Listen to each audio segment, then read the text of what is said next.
प्यारे विद्यार्थियों, आपके सामने क्लास 12th का पहला चैप्टर हिंदी और उसका नाम है बातचीत, जिसके लेखक हैं बालकृष्ण भट्ट।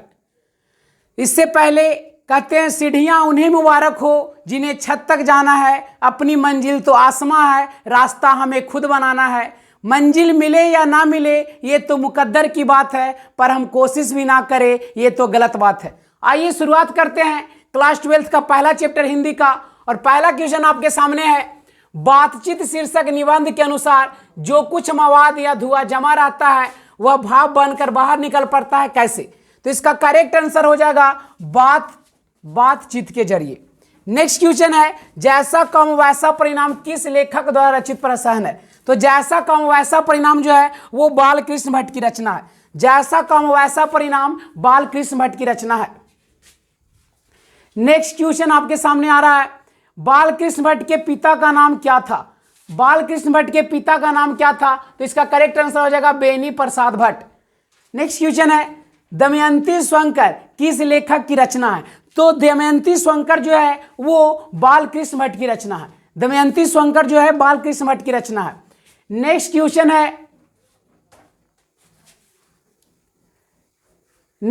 है, बालकृष्ण भट्ट की रचना बातचीत क्या है? तो बालकृष्ण भट्ट की जो रचना बातचीत है वो ललित निबंध है। नेक्स्ट क्वेश्चन है, बालकृष्ण भट्ट किस युग के निबंधकार थे? तो बालकृष्ण भट्ट जो थे वो भारतेंदु युग के निबंधकार थे। बालकृष्ण भट्ट किस युग के निबंधकार थे? भारतेंदु युग के निबंधकार थे। मनुष्य की बातचीत का उत्तम तरीका क्या है? तो मनुष्य की बातचीत का सबसे उत्तम तरीका है अवाक होकर अपने से बातचीत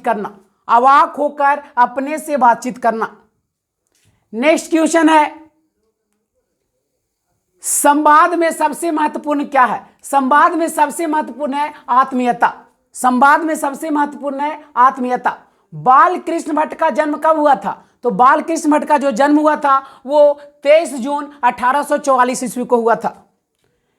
नेक्स्ट क्वेश्चन है, संयोगता स्वयंवर किनकी रचना है? तो संयोगता स्वयंवर जो है वो श्रीनिवास दास की रचना है। संयोगता स्वयंवर जो है वो श्रीनिवास दास की रचना है। आपका करेक्ट आंसर हो जाएगा सी। संयोगता स्वयंवर किनकी रचना है? तो श्रीनिवास दास की रचना है। नेक्स्ट क्वेश्चन आपके सामने है,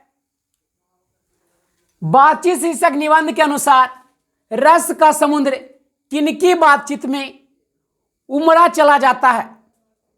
तो इसका करेक्ट आंसर हो जाएगा दो हम सहेलियों के बीच।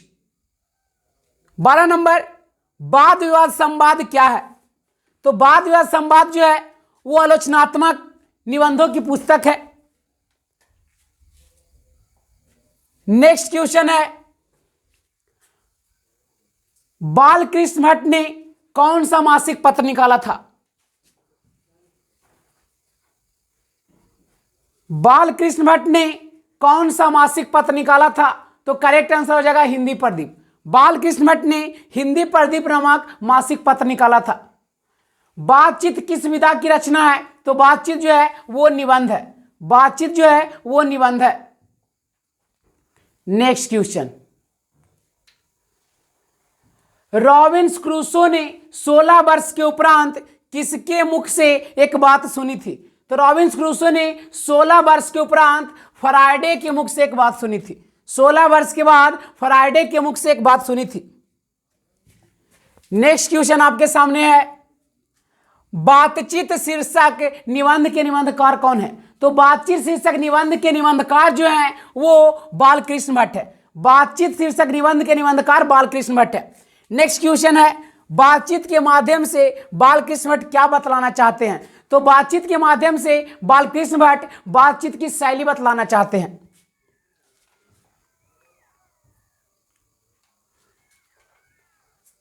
नेक्स्ट क्वेश्चन, भट्ट जी को किसने अंग्रेजी साहित्य के एडिशन और स्टील की श्रेणी में रखा था?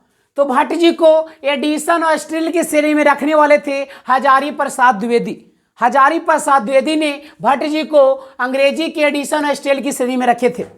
नेक्स्ट क्वेश्चन है, बालकृष्ण भट्ट का निवास स्थान कौन सा है? तो बालकृष्ण भट्ट जो रहने वाले थे या निवास थे वो इलाहाबाद उत्तर प्रदेश के थे।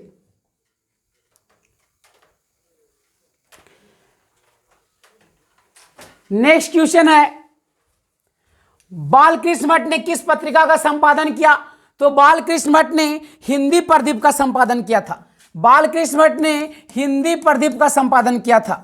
बालकृष्ण भट्ट ने हिंदी प्रदीप नामक पत्रिका का संपादन किया था। नेक्स्ट क्वेश्चन आपके सामने है, बालकृष्ण भट्ट ने हिंदी प्रदीप नामक मासिक पत्र कब निकालना प्रारंभ किया? करेक्ट आंसर हो जाएगा 1877 ईस्वी, 1877 ईस्वी।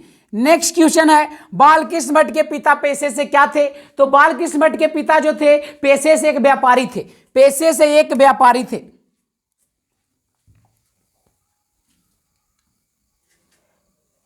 नेक्स्ट क्वेश्चन है, कौन सा उपन्यास बालकृष्ण भट्ट द्वारा रचित है? कौन सा उपन्यास बालकृष्ण भट्ट द्वारा रचित है? तो बालकृष्ण भट्ट की जो रचना है इसमें से 100 अजान 1 सुजान जो है वो बालकृष्ण भट्ट की रचना है। नेक्स्ट क्वेश्चन है, नाटक के प्रारंभ में होने वाले मंगल पाठ को क्या कहा जाता है? तो नाटक के प्रारंभ में होने वाले मंगल पाठ को नांदी पाठ कहा जाता है। नाटक के प्रारंभ में होने वाले मंगल पाठ को नांदी पाठ कहा जाता है। नाटक के प्रारंभ में होने वाले मंगल पाठ को नांदी पाठ कहा जाता है। नेक्स्ट क्वेश्चन है, रॉबिन्सन क्रूसो को कब तक मनुष्य का मुख देखने को नहीं मिला था? तो इसका करेक्ट आंसर हो जाएगा 16 वर्ष तक। रॉबिन्सन क्रूसो को मनुष्य का मुख जो था वो 16 वर्ष तक नहीं देखे थे। बोलने से ही मनुष्य के रूप का साक्षात्कार होता है, यह किसने कहा था? तो बोलने से ही मनुष्य के रूप का साक्षात्कार होता है, ये कहे थे बेन जॉनसन। बेन जॉनसन कहे थे कि बोलने से ही मनुष्य के रूप का साक्षात्कार हो सकता है।